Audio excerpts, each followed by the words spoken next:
ઓમ શ્રી ગણેશાય નમો નમઃ. શ્રી હરિકૃષ્ણાય નમો નમઃ. શ્રી કૃષ્ણાય નમો નમઃ. ઓમ શ્રી હરયે નમો નમઃ. પ્રથમ સ્કંધમાં અધિકારનું વર્ણન કર્યું, ભાગવતનો શ્રોતા કેવો હોવો જોઈએ વગેરે બતાવ્યું. દ્વિતીય સ્કંદ એ જ્ઞાન લીલા છે. બીજા સ્કંદમાં મરણ સમીપ આવેલું હોય ત્યારે જીવે કેમ વર્તવું, મનુષ્ય માત્રનું કર્તવ્ય શું વગેરે જ્ઞાન સુખદેવજી મહારાજે આપ્યું છે. પાત્ર વગર જ્ઞાન ટકતું નથી, સુપાત્ર વગર જ્ઞાન શોભે નહીં. ધન અને જ્ઞાન પાત્ર વગર શોભતા નથી. જ્ઞાન એ ક્રિયાત્મક ન થાય ત્યાં સુધી તે અજ્ઞાન જેવું છે. બહુ જાણવા કરતાં જે જાણ્યું તેને જીવનમાં ઉતારવા પ્રયત્ન કરવો. જ્ઞાન ક્રિયાત્મક ન બને ત્યાં સુધી એ જ્ઞાનની કિંમત નથી. જ્ઞાન ક્રિયાત્મક બને ત્યારે જ એ શાંતિ આપે છે. જ્ઞાનને શબ્દરૂપ નહીં પણ ક્રિયાત્મક બનાવવું. વિચાર કરતા લાગે છે કે જ્ઞાનનો અંત આવ્યો નથી અને આવવાનો નથી, પરંતુ જ્ઞાન ક્રિયાત્મક બને ત્યારે શાંતિ મળે છે. સુખદેવજીએ આપેલું જ્ઞાન એ ક્રિયામાં જીવનમાં કેવી રીતે ઉતારવું એ ત્રીજા સ્કંદમાં બતાવ્યું છે. તૃતીય સ્કંદમાં જ્ઞાન અને ક્રિયાનું મધુર મિલન કેવી રીતે કરવું તે બતાવ્યું છે. કપિલ એટલે જીતેન્દ્રિય જ્ઞાનને પસાવી શકે છે. વિલાસી લોકો જ્ઞાનનો અનુભવ કરી શકે નહીં. વેદાંતનો અધિકાર સર્વને નથી, વેદનો અધિકાર વિરક્તને છે. વેદનો સંહિતાના ભાગરૂપ છે. બ્રાહ્મણ સંહિતાનું ભાષ્ય છે. આરણ્યકમમાં ઉપનિષદ આવે છે. અતિ સાત્વિક જીવન ગાળનારા ઋષિઓ જેનું ચિંતન કરે છે તે ઉપનિષદ. તે જ વેદાંત. વેદનો અંત વેદાંત. અંતનો અર્થ છે સમાપ્ત. વેદની સમાપ્તિ ઉપનિષદમાં છે. વૈરાગ્ય અને સંયમ વગર જ્ઞાન પસતું નથી. તે જ્ઞાનને જીવનમાં ઉતારી ભક્તિમય જીવન ગાળનારા ઓછા છે. જ્ઞાન પ્રાપ્ત કરવું હોય તો સરસ્વતીને કિનારે રહેવું પડે. કરદમ થવું પડશે. કરદમ થશો તો બુદ્ધિ દેવહૂતિ થશે, એટલે કે જીતેન્દ્રિય થશો તો બુદ્ધિ નિષ્કામ થશે. જ્ઞાન સિદ્ધ થશે. જ્ઞાન સિદ્ધ થયા પછી પુરુષાર્થ સિદ્ધ થાય છે. એટલે ચોથા સ્કંધમાં આવી 4 પુરુષાર્થોની કથા છે. ત્રીજા સ્કંદમાં સર્ગ લીલા હતી. આ સ્કંદમાં વિસર્ગ લીલા છે. પુરુષાર્થ 4 છે: ધર્મ, અર્થ, કામ અને મોક્ષ. એટલે ચતુર્થ સ્કંદમાં 4 પ્રકરણો છે: ધર્મ, અર્થ, કામ અને મોક્ષ. ધર્મ પ્રકરણના અધ્યાય 7 છે. 7 પ્રકારની શુદ્ધિ આવે તો ધર્મ સિદ્ધ થાય. 7 પ્રકારની જેને શુદ્ધિ હોય તેને ધર્મ સિદ્ધ થાય છે. 7 સિદ્ધિઓ, એમાં પ્રથમ દેશ શુદ્ધિ, બીજી કાલ શુદ્ધિ, ત્રીજું મંત્ર શુદ્ધિ, ચોથું દેહ શુદ્ધિ, પાંચમું વિચાર શુદ્ધિ, છઠ્ઠું ઇન્દ્રિય શુદ્ધિ અને સાતમું દ્રવ્ય શુદ્ધિ. અર્થ પ્રકરણના 5 અધ્યાય. કારણ અર્થની પ્રાપ્તિ 5 સાધનથી થાય છે. એમાં 5 સાધનો કયા? પહેલું માતા પિતાના આશીર્વાદ, બીજું ગુરુ કૃપા, ત્રીજું ઉદ્યમ અને ચોથું પ્રારબ્ધ અને પાંચમું પ્રભુ કૃપા. આ 5 પ્રકારના સાધનોથી ધ્રુવને અર્થની પ્રાપ્તિ થઈ હતી. કામ પ્રકરણના 11 અધ્યાય. કારણ કામ 11 ઇન્દ્રિયોમાં રહેલ છે. 5 જ્ઞાનેન્દ્રિય, 5 કર્મ ઇન્દ્રિય અને 11મું મન. એ 11 ઠેકાણે કામ રહેલો છે. રાવણને 10 મસ્તકો હતા, એટલે કે રાવણ કામ 10 ઇન્દ્રિયોમાં રહેલો છે. સર્વને રમાડે છે એ રામ, સર્વને રડાવે એ રાવણ. કામ જીવ માત્રને રડાવે છે. કામ મનમાંથી જતો નથી, એ જ વિઘ્નરૂપ છે. મનમાં કામ આંખ દ્વારા આવે, માટે આંખમાં રાવણ કામને આવવા દેશો નહીં. રામ જેવા નિર્વિકારી બનો તો રાવણ એટલે કે કામ મરશે, અને કામ મરશે તો આપણને રામ મળશે. મોક્ષ પ્રકરણના 8 અધ્યાય છે. મહાપ્રભુએ ભાગવતાર્થમાં કહ્યું છે કે પ્રકૃતિના 8 પ્રકાર છે: પૃથ્વી, જળ, આકાશ, વાયુ, તેજ, મન, બુદ્ધિ અને અહંકાર. આ અષ્ટધા પ્રકૃતિને કાબૂમાં રાખે તેને મોક્ષ મળે. અષ્ટધા પ્રકૃતિમાંથી મુક્તિ થાય તેને મુક્તિ મળે છે. પ્રકૃતિના બંધનમાંથી મુક્તિ થાય તે કૃતાર્થ બને છે. પ્રકૃતિ ઉપર વિજય મેળવનાર મુક્ત બને છે. પ્રકૃતિ એટલે સ્વભાવ. અનેક જન્મોના સંસ્કારોને અનુસરી મન દોડે છે. મોટા મોટા ઋષિઓ પણ પ્રકૃતિને એટલે કે સ્વભાવને વશ રાખી શકતા નથી, તેથી બંધનમાં આવ્યા છે. અષ્ટધા પ્રકૃતિ વિજય ઉપર મેળવે તેને મુક્તિ મળે, અને પ્રકૃતિને વશ થાય છે તે જીવ, અને જેને પ્રકૃતિ વશ થાય તે ઈશ્વર. 8 પ્રકારની ભક્તિ, શ્રવણ, કીર્તન વગેરે જેને સિદ્ધિ થાય તે ઈશ્વર ન થાય. ભગવાન જેવા ન થઈ શકો તો કાંઈ વાંધો નહીં, પરંતુ ભગવાનના થઈને રહેજો. આમ 31 અધ્યાયોનો આ ચતુર્થ સ્કંદ છે. 4 પુરુષાર્થમાં પ્રથમ ધર્મ છે, અને 4થો મોક્ષ, વચ્ચે અર્થ અને કામ છે. આ ક્રમ ગોઠવવામાં રહસ્ય છે. ધર્મ અને મોક્ષની વચ્ચે અર્થ કામને રાખ્યા છે. તે બતાવે છે અર્થ અને કામ ધર્મ અને મોક્ષને અનુસરીને પ્રાપ્ત કરવાના છે. ધર્મ અને મોક્ષ બંને પુરુષાર્થ મુખ્ય છે, બાકીના 2 અર્થ અને કામ ગૌણ છે. ધર્મ વિરુદ્ધનો કોઈ પણ પુરુષાર્થ સફળ થતો નથી. ધર્મનું સદા સ્મરણ કરો. સૌથી પ્રથમ પુરુષાર્થ ધર્મ છે. ધર્મને અનુસરી અર્થ અને કામની પ્રાપ્તિ કરવાની છે. પૈસા મુખ્ય નથી, ધર્મ જ મુખ્ય છે.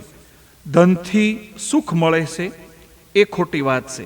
સુખ મળે છે સંયમથી, સુખ મળે છે સદાચારથી, સુખ મળે છે સારા સંસ્કારોથી, સુખ મળે છે પ્રભુની ભક્તિથી, સુખ મળે છે ત્યાગથી.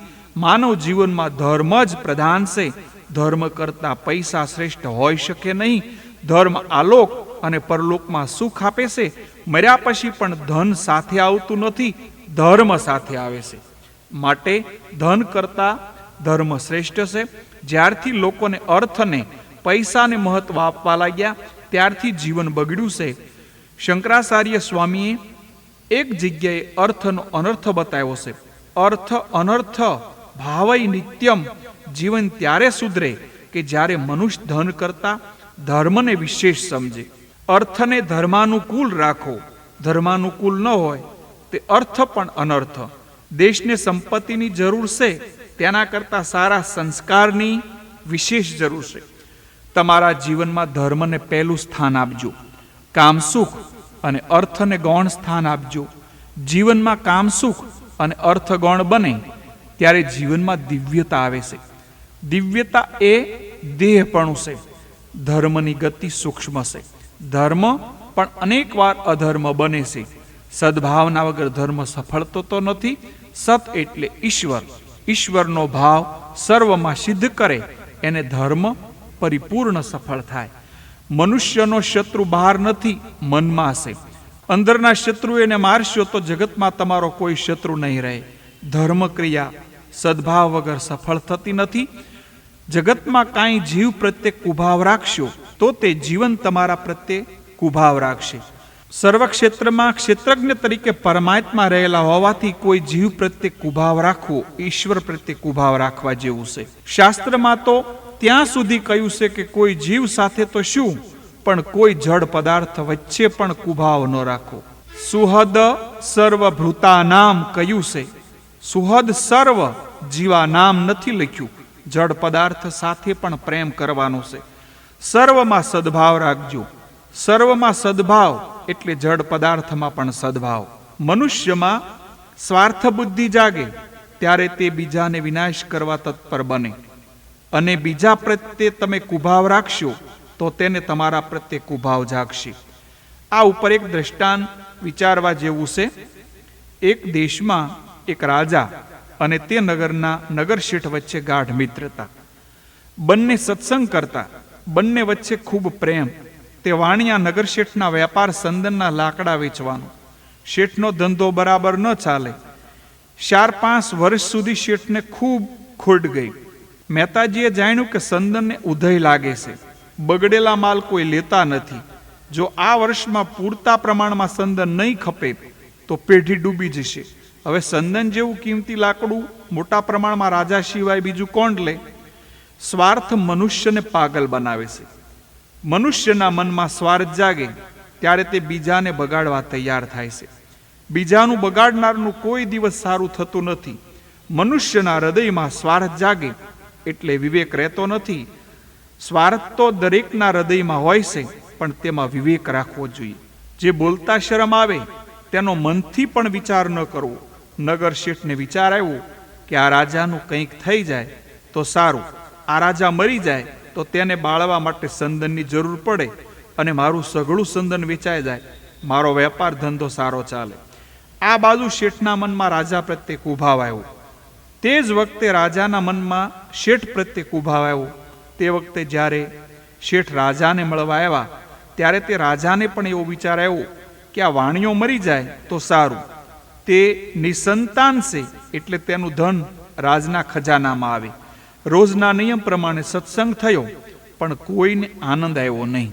2-3 દિવસ પછી રાજાના મનમાં વિચાર આવ્યો કે કોઈ દિવસ નહીં, અને હાલમાં આ નગરશેઠને સંબંધમાં મને આવો ખરાબ વિચાર કેમ આવે છે? મનુષ્ય પાપને મનમાં છુપાવી રાખે છે, તેથી તેનું જીવન બગડે છે. રાજાએ શેઠની આગળ આ હકીકત જાહેર કરી. રાજા કહે કે તમારા માટે મને ખોટો વિચાર આવે છે, તેનું કોઈ કારણ સમજાતું નથી. શું તમે મારું કોઈ અહિત ઈચ્છતું હતું?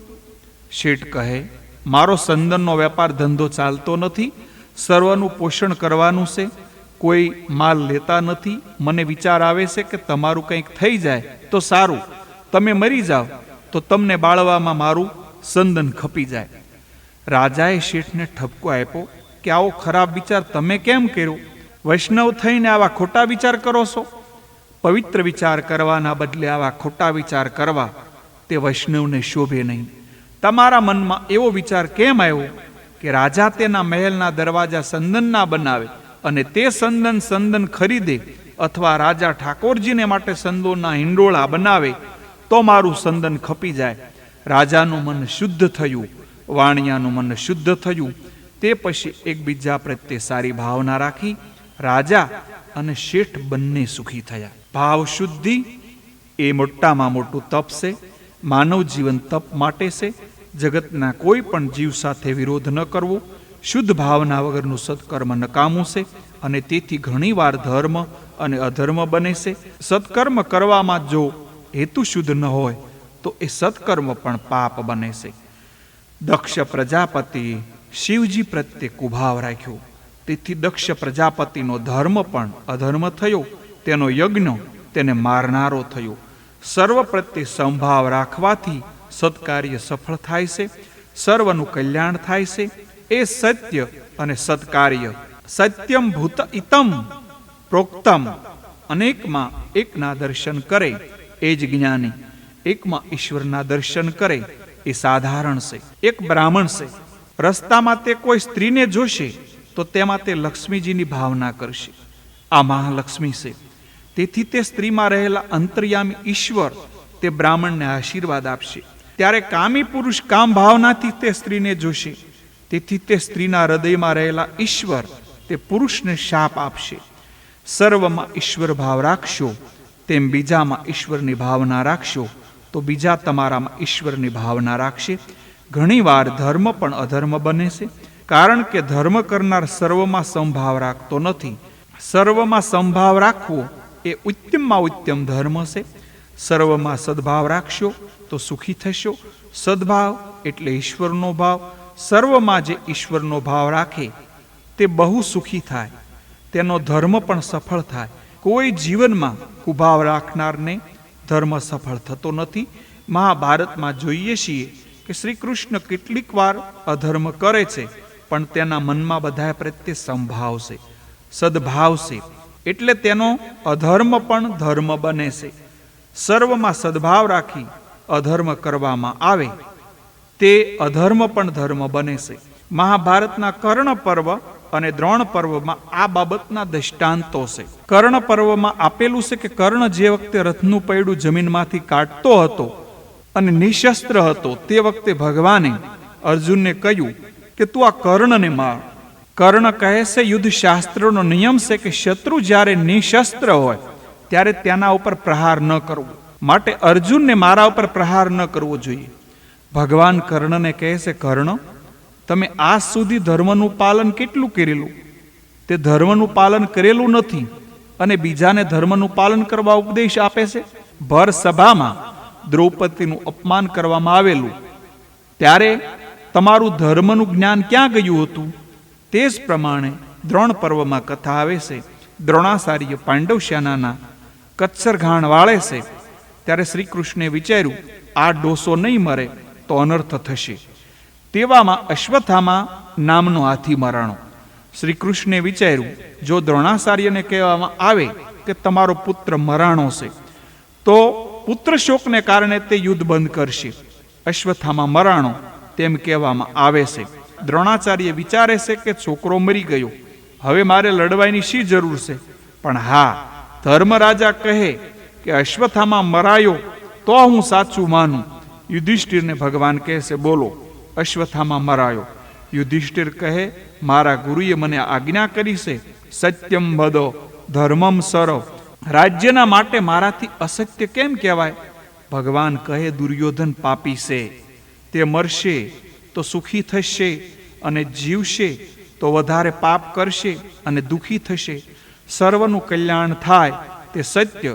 દ્રોણાચાર્ય બ્રાહ્મણ થઈ અધર્મી દુર્યોધનને મદદ કરે છે. દ્રોણાચાર્ય અધર્મ કરી રહ્યા છે, પાપ કરી રહ્યા છે. દ્રોણાચાર્ય યુદ્ધ છોડી દે તો અધર્મ છૂટી જાય. માટે કહું છું બોલો અશ્વત્થામા હતમ. ભગવાનના આગ્રહથી બોલવું પડ્યું કે અશ્વત્થામા હત.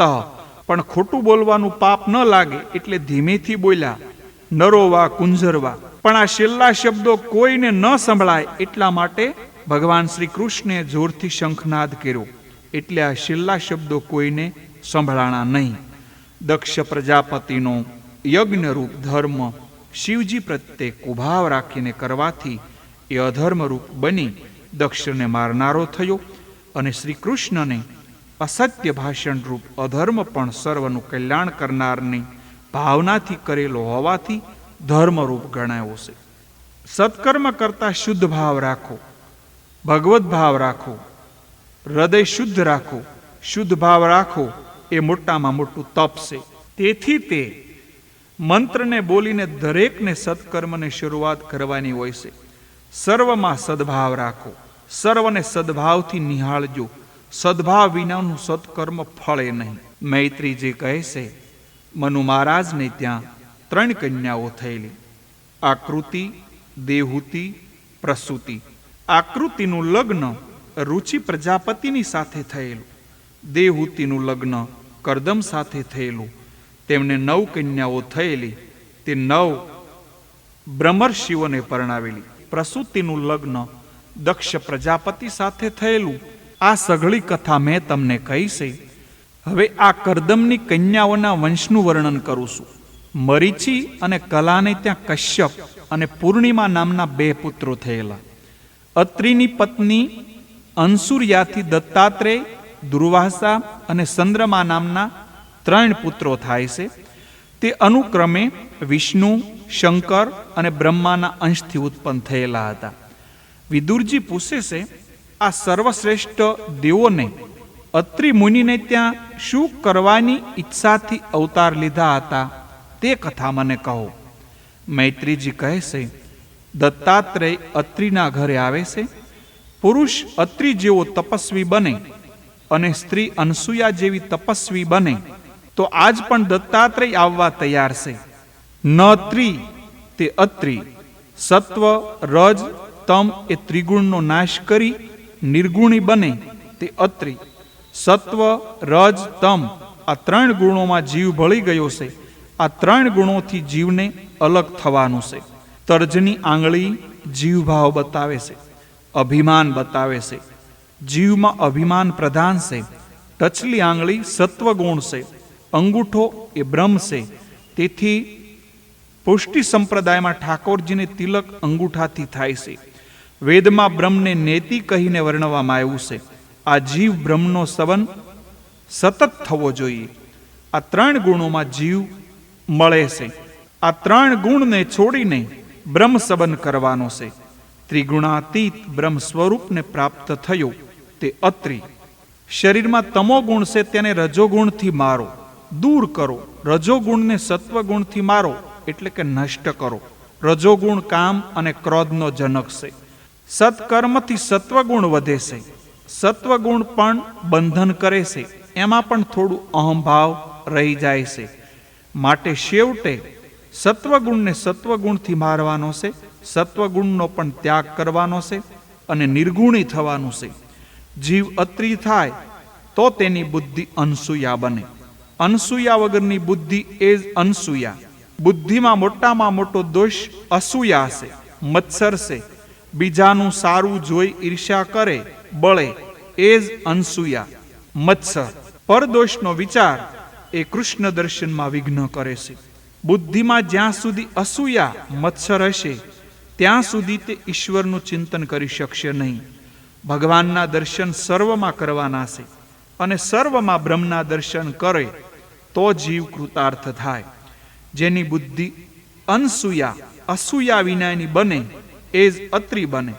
પછી દત્તાત્રેય પધારે, જીવ 3 ગુણોનો ત્યાગ કરી નિર્ગુણી બને અને બુદ્ધિ અસૂયા વિનાની નિષ્કામ બને.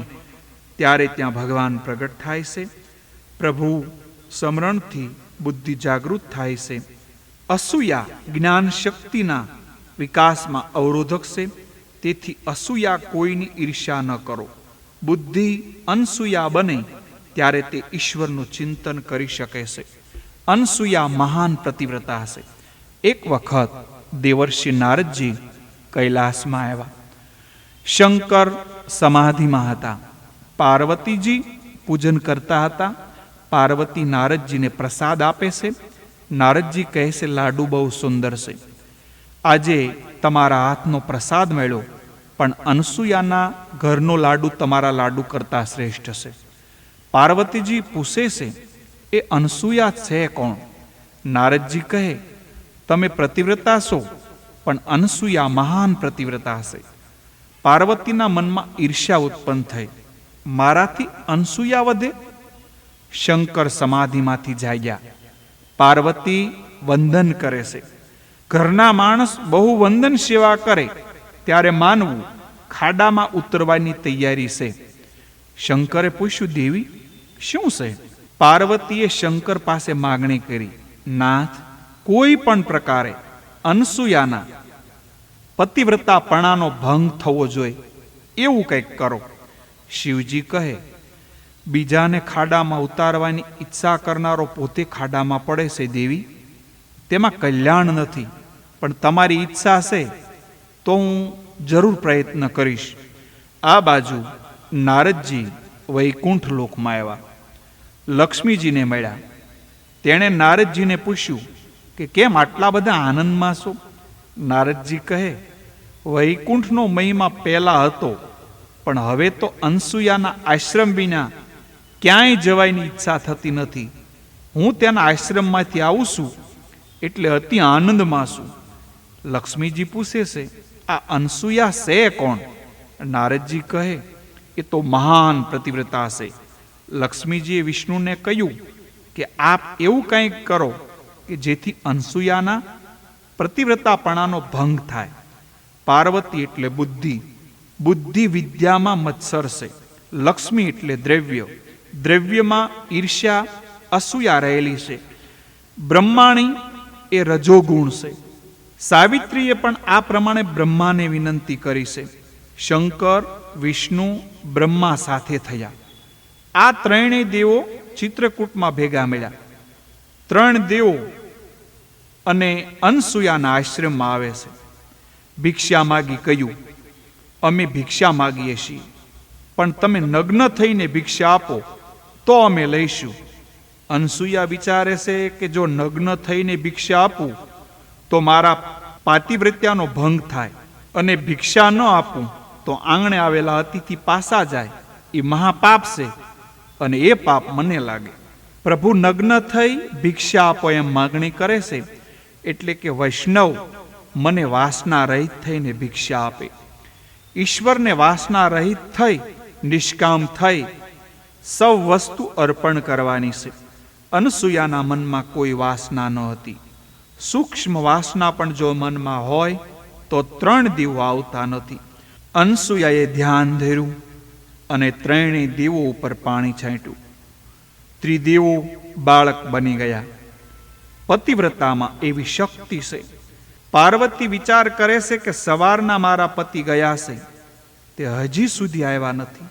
લક્ષ્મીજી અને સાવિત્રી પણ પોતાના પતિઓને શોધવા નીકળે છે. 3 દેવીઓ હવે ચિત્રકૂટમાં આવ્યા છે. એટલામાં નારદ ઋષિ ત્યાં આવ્યા. અનુષ્ઠાનમાં બેઠેલા છે. દેવીઓએ એમને પૂછ્યું, અમારા પતિઓને કાંઈ સમાચાર હોય તો અમને કહો. નારદજી કહે, પહેલા કહો, કોણ મોટું, તમે કે અનસૂયા? દેવી કહે છે, અનસૂયા મોટા. પણ અમારા પતિઓ છે ક્યાં? નારદજી કહે છે, મેં સાંભળ્યું છે કે તમારા પતિઓ બાળક બન્યા છે. અનસૂયાના ઘરમાં તેઓ મળશે. બીજા સાથે અસૂયા કરનારને શાંતિ મળતી નથી. દેવીઓ ગભરાયા છે. ત્યાં જઈએ અને અનસૂયા શાપ આપે તો? નારદજી કહે છે, તમે ભલે મત્સર કરો, પણ અનસૂયા મત્સર કરશે નહીં. અનસૂયા તમને સદભાવથી જોશે, તમારા પ્રત્યે સદભાવ રાખશે. દેવીઓ આશ્રમમાં આવી છે. અનેક પ્રકારની પ્રતિજ્ઞાઓ દેવો પાસે અનસૂયાએ કરાવી છે. આજથી પ્રતિજ્ઞા કરો કે પ્રતિવ્રતાને કોઈ દિવસ ત્રાસ નહીં આપીએ, જગતની કોઈ પ્રતિવ્રતા સ્ત્રીને નહીં પજવીએ. અત્રિ ઋષિ તેવામાં પધારે છે. પૂછે છે કે આ 3 બાળકો કોણ છે? અનસૂયા કહે, આ 3 મારા છોકરાઓ છે. આ 3 છોકરાઓની વહુઓ છે. અત્રિ કહે છે, દેવી આવું ન બોલો. આ 3 મહાદેવો છે. તે પછી જળ સાંટ્યું. 3 દેવો પ્રગટ થયા. 3 દેવોએ કહ્યું, તમારા આંગણે બાળક થઈને રમતા હતા તેવું તમને સુખ કાયમ અમે આપશું. આ 3 દેવોનું તેજ ભેગું થવાથી ગુરુ દત્તાત્રેય ભગવાન પ્રગટ થયા છે. એટલા માટે દત્તાત્રેય કહેવાય છે. આપણે પણ દત્તાત્રેય ભગવાનને પ્રણામ કરીએ અને ભાવથી બોલીએ, દત્તાત્રેય ભગવાનની જય. જ્યારે આ જીવ કાંઈ લેતો નથી ત્યારે પરમાત્મા તેને પોતાના સ્વરૂપનું દાન કરે છે. માર્ગદર્શન ગુરુ કૃપા વગર મળતું નથી. ગુરુ દત્તાત્રેય માર્ગદર્શન આપનારા છે. તેથી તેનો જન્મ માક્ષર માસમાં થયો છે. પહેલા અધ્યાયમાં કરદમ ઋષિની કન્યાઓનું અંશનું વર્ણન કર્યું. દક્ષ પ્રજાપતિ અને પ્રસૂતિને ત્યાં 16 કન્યાઓ થઈ. તેમાંથી 13 તેણે ધર્મને, 1 અત્રિને, 1 પિતૃગણને અને 16મી સતી શંકર ભગવાનને આપી છે. ધર્મની 13 પત્નીઓ બતાવી છે. તેના નામો: પહેલું શ્રદ્ધા, બીજું દયા, મૈત્રી, શાંતિ, પુષ્ટિ, ક્રિયા, ઉન્નતિ, બુદ્ધિ, મેઘા, સ્મૃતિ, તિતિક્ષા અને મૂર્તિ. ધર્મના 13 લગ્નો થયા છે. આ 13 ગુણોને જીવનમાં ઉતારે તો ધર્મ તેને જરૂર ફળે. આ 13 ગુણો સાથે લગ્ન કરશો તો પ્રભુ આપણને મળશે. ધર્મની પહેલી પત્ની શ્રદ્ધા. ઈશ્વરમાં શ્રદ્ધા રાખો. ધર્મની પ્રત્યેક ક્રિયા શ્રદ્ધાથી કરજો. શ્રદ્ધા દ્રઢ હોવી જોઈએ. એક દિવસ નામદેવના પિતાશ્રીને બહાર જવાનું થયું. નામદેવની ઉંમર તે વખતે હાવ નાની. ઘરમાં દેવ પૂજા હતી. તે પૂજાનું કામ નામદેવને સોંપ્યું. નામદેવને પિતાશ્રીએ પૂજાની વિધિ બતાવી. તે મુજબ બીજા દિવસે નામદેવ ઠાકોરજીને દૂધનો પ્રસાદ ભોગ ધરાવે છે. ભગવાન દૂધ પીતા નથી.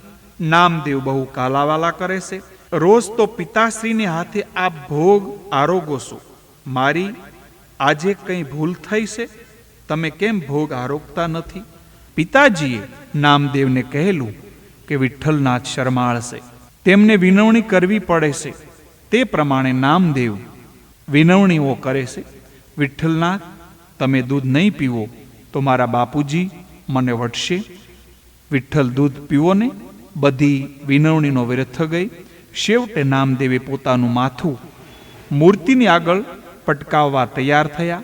વિઠ્ઠલ દૂધ પીવું છે કે નહીં? દૂધ નહીં પીવો તો હું મારું માથું પસાડી અને પ્રાણનો ત્યાગ કરીશ. ત્યાં ભગવાન તેની દ્રઢ શ્રદ્ધા ભક્તિથી જોઈને ખુશ થયા. જ્યાં નામદેવ માથું પસાડવા તૈયાર થયા ત્યાં ભગવાન પ્રગટ થયા. ભગવાને દૂધનો કટોરો લીધો અને દૂધ પીવા લાગ્યા. 5 વર્ષનો નામદેવ ભગવાનને દૂધ પીવડાવે છે. જ્યારે નામદેવને લાગ્યું કે વિઠ્ઠલ તો બધું દૂધ પી જવાના, એટલે તે બૂમ પાડી ઉઠ્યા, વિઠ્ઠલ, તું બધું દૂધ પી જાય અને મને પ્રસાદી નહીં આપે? બાપુ તો મને રોજ પ્રસાદી આપે છે. નામદેવના પ્રેમથી વિઠ્ઠલનાથ પણ ખુશ થયા. નામદેવને ગોદમાં લીધા અને દૂધ પાયું. દ્રઢ શ્રદ્ધા ભક્તિથી, દ્રઢ પ્રેમથી જળ પણ ચેતન બને છે. મૈત્રી, જીવન માત્ર પ્રત્યે મૈત્રી રાખજો. શ્રીધર સ્વામીએ કહ્યું છે, સર્વ પ્રત્યે મૈત્રી કરવી એ શક્ય નથી. સર્વ સાથે મૈત્રી ન થાય તો વાંધો નહીં, પણ કોઈ સાથે વેર ન કરો. વેર ન કરો એ મૈત્રી કર્યા જેવું છે. ધર્મની 13મી પત્ની છે મૂર્તિ, અને તેના ઘરે નરનારાયણનું પ્રાગટ્ય થયું. નારાયણના માતા પિતા મૂર્તિ અને ધર્મ છે. મૂર્તિમાં પ્રેમ રાખો. મૂર્તિને માતા અને ધર્મને પિતા માને એને ત્યાં નારાયણનો જન્મ થાય છે. બદ્રીનારાયણના ભગવાન મૂર્તિ દેવીને વર્ષમાં 1 વાર મળવા જાય છે. ધર્મ પિતા છે, મૂર્તિ માતા છે. બરાબર ધર્મનું પાલન કરશો તો તમારા ઘરે નારાયણ પ્રગટ થશે. દક્ષ પ્રજાપતિની નાની કન્યા સતીનું લગ્ન શિવજી સાથે થયું. દક્ષ પ્રજાપતિએ શિવજીનું અપમાન કર્યું, એટલે સતીએ પોતાનું શરીર યજ્ઞમાં બાળી દીધું. ભગવાન શંકર મહાન છે, અસરાસર જગતના ગુરુ છે. જ્ઞાનેશ્વરે જ્ઞાનેશ્વરીમાં કહ્યું છે, જગતમાં જેટલા ધર્મ સંપ્રદાય છે તેના આદિગુરુ શંકર છે. ગુરુ કર્યા વગર રહેવું નહીં. સર્વ મંત્રના આચાર્ય શિવજી હોવાથી શિવજીને ગુરુ માની મંત્ર દીક્ષા લેવી. વિદુર પૂછે છે, સર્વથી શ્રેષ્ઠ એવા શિવજી સાથે દક્ષ પ્રજાપતિએ વેર કર્યું તે આશ્રય થાય છે. આ કથા અમને વિસ્તારથી સંભળાવો એવી મને ઈચ્છા છે. મૈત્રીજી બોલ્યા છે, પ્રાચીન કાળમાં પ્રયાગરાજમાં મોટું બ્રહ્મસૂત્ર થયું છે. ત્રિગ્રહીનો યોગ થાય ત્યારે કુંભ થાય છે. ગરુડ અમૃત લઈ જતા હતા ત્યારે ચંદ્ર, સૂર્ય અને ગુરુએ આ ત્રણેય અમૃત કુંભનું રક્ષણ કર્યું છે. જ્ઞાન અને ભક્તિ મળે છે ત્યારે માનવ સમાજમાં સુખ શાંતિ થાય છે. પ્રયાગરાજમાં મોટું બ્રહ્મસૂત્ર થયું છે. સભામાં શિવજી અધ્યક્ષ સ્થાને છે.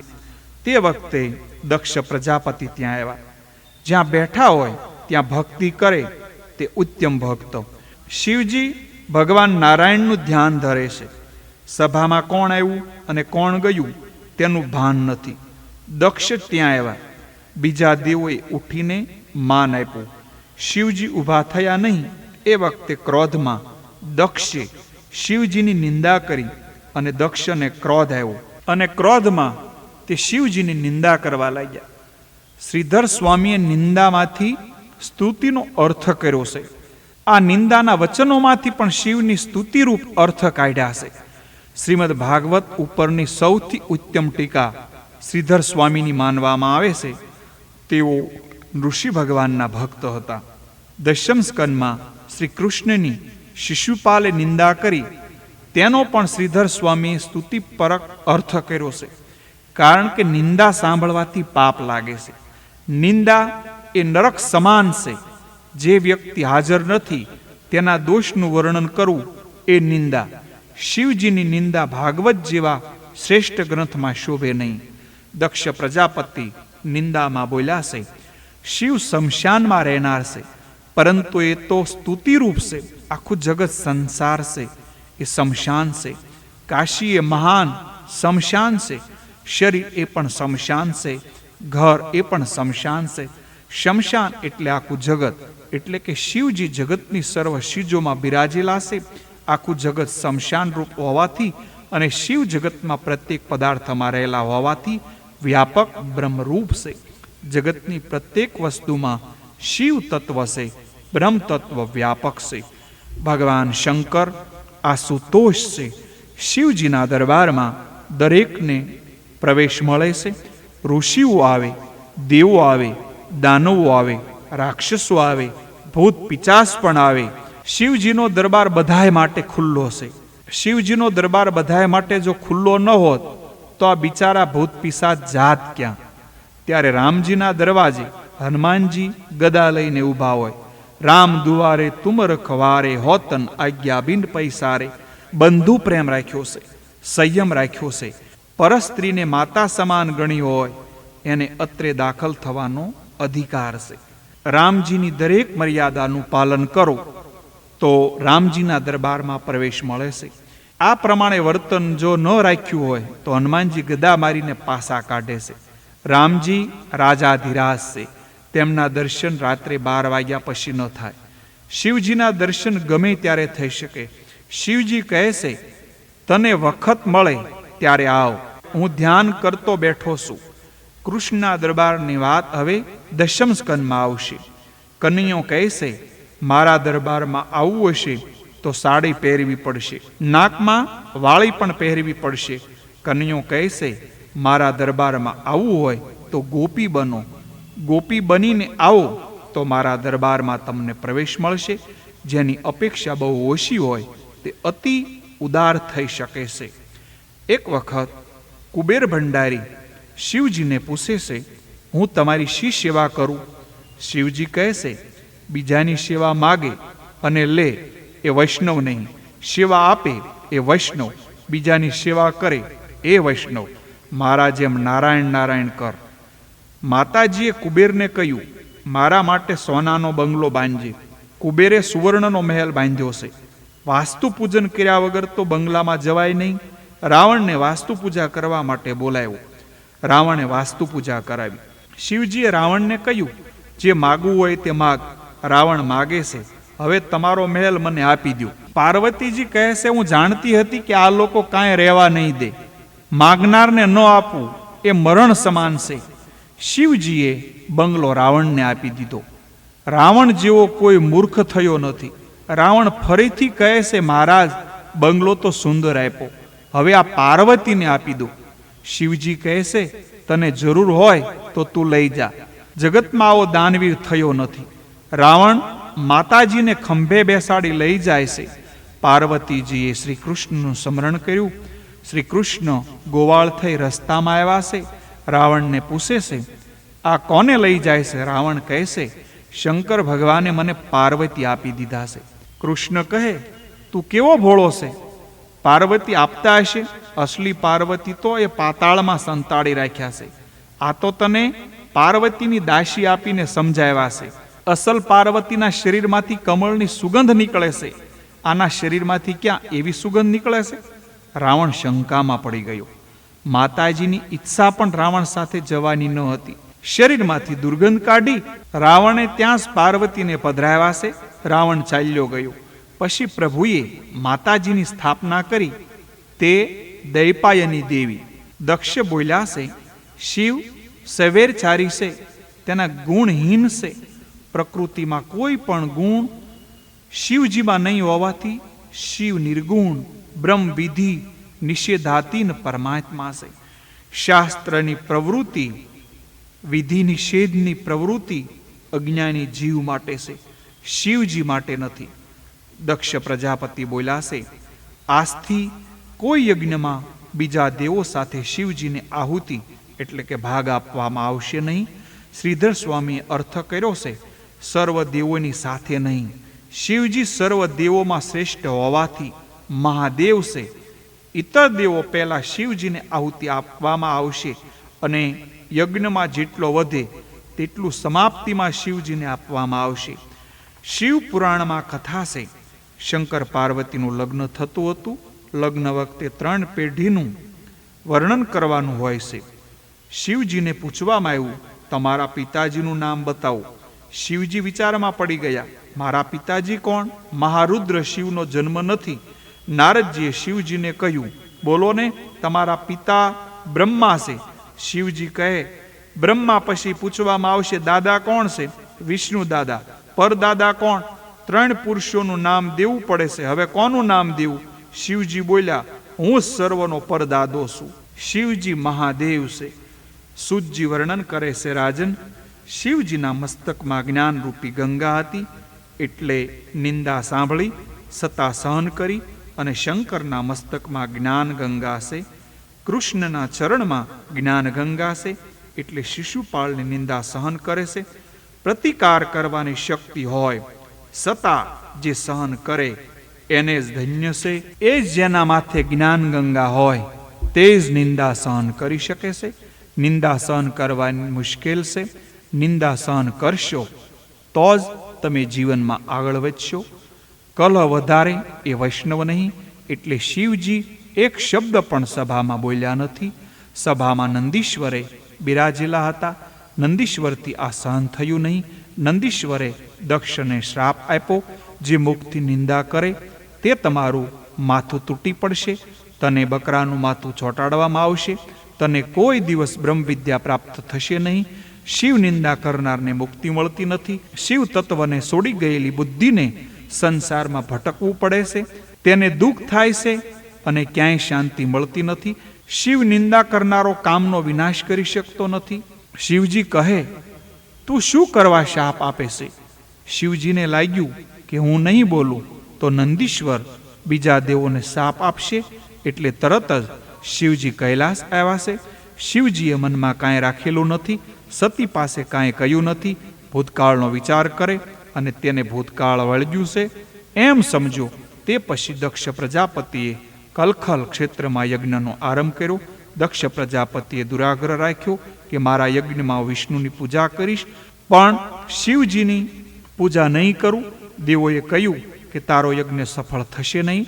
સતા દુરાગ્રહથી દક્ષે યજ્ઞ કર્યો. જે યજ્ઞમાં શિવ પૂજા નથી ત્યાં ભગવાન વિષ્ણુ પધારતા નથી. બ્રહ્મા દધીચી પણ યજ્ઞમાં ગયા નથી. કેટલાક દેવો કલહ જોવાની મજા પડશે એ આશાએ જવા નીકળ્યા છે. વિમાનમાં બેસી દેવો જાય છે. સતી આ વિમાનો જતા જોયા. સતી વિચારે છે કે આ દેવ કન્યાઓ કેટલી ભાગ્યશાળી છે. આ લોકો ક્યાં જતા હશે? એક દેવ કન્યાએ કહ્યું, તમારા પિતાને ત્યાં યજ્ઞમાં જઈએ છીએ. શું તમને ખબર નથી? યજ્ઞમાં આવવાનું આમંત્રણ નથી. દક્ષે દેશ બુદ્ધિથી શિવજીને આમંત્રણ આપેલું નથી. સતીએ જાણતા નથી કે મારા પતિ અને પિતા વચ્ચે અણબનાવ થયો છે. સતીને પિતાને ત્યાં જવા બહુ ઉતાવળ થઈ છે. સમાધિમાંથી શિવજી જાગ્યા. શિવજી પૂછે છે, દેવી આજે બહુ આનંદમાં છો? સતી કહે, તમારા સસરાજી મોટો યજ્ઞ કરે છે. શંકર કહે છે, દેવી આ સંસાર છે. કોઈના ઘરે લગ્ન, કોઈના ઘરે મરણ, સર્વ સંસારમાં દુઃખથી ભરેલા છે. સુખરૂપ એક પરમાત્મા છે. તારા અને મારા પિતા નારાયણ છે. સતીએ કહ્યું છે, મહારાજ તમે કેવા નિષ્ઠુર છો કે તમે કોઈ સગા સંબંધીઓને મળવાની ઈચ્છા નથી રાખતા. શંકર ભગવાન જવાબ આપે છે, દેવી હું બધાને મનથી મળું છું, કોઈને શરીરથી મળતો નથી. પ્રત્યક્ષ શરીરથી કોઈને મળવા ઈચ્છા થતી નથી. સતી બોલ્યા, તમે તત્વનિષ્ઠ છો, બ્રહ્મરૂપ છો, પણ નાથ મને ત્યાં જવાની બહુ ઈચ્છા છે. તમે આવો અને તમારું સન્માન થશે. શિવજી કહે છે, મને સન્માનની ઈચ્છા નથી. સતી કહે છે, નાથ તમને બધું જ્ઞાન છે, પણ એક વસ્તુનું જ્ઞાન નથી. તમને વ્યવહારનું જ્ઞાન બરાબર નથી. આપણે કોઈને ત્યાં નહીં જઈએ તો આપણે ત્યાં કોઈ નહીં આવે. ભોળાનાથ બોલ્યા, બહુ સારું, કોઈ નહીં આવે તો બેઠા બેઠા રામ રામ કરીશું. સતી કહે છે, ખોટું નહીં લગાડો તો કહું કન્યાને પિયરમાં જવાથી કેવું સુખ મળે છે તેનું જ્ઞાન તમને નથી. તમે કન્યા થાવ, તમારું લગ્ન થાય, તે પછી તમને ખબર પડે કે કન્યાને પિયરમાં જવાથી કેવું સુખ મળે છે. તમારે આવવું જ પડશે. શિવજી કહે છે, દેવી, જગતમાં ભટકવાથી શાંતિ મળશે નહીં. સતીને શિવજી આજ્ઞા કરે છે, એક જગ્યાએ બેસી પ્રભુને રીઝાવો. મનમાં જ્યાં સુધી જડ પદાર્થ કે બીજા જીવ આવે ત્યાં સુધી પરમાત્મા ત્યાં આવતા નથી. બહુ ભટકનારના મન અને બુદ્ધિ બહુ ભટકે છે. સતી કહે, બુદ્ધિ શંકર ભગવાનને છોડીને જાય તો બહુ ભટકે છે. શિવજી કહે છે, તારા પિતાએ મારું અપમાન કર્યું છે, ત્યાં જવામાં સાર નથી. સતી કહે છે, નાથ, તમારી કંઈ ભૂલ થઈ હશે, મારા પિતા મૂર્ખ નથી એમ તમને ગાળો આપે. શિવજી કહે, મેં એમને કાંઈ અપમાન કર્યું નથી.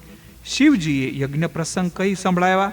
સતી સરિત એટલે પિતૃસ્નેહ અને પતિનિષ્ઠાની ખેંચતાણ.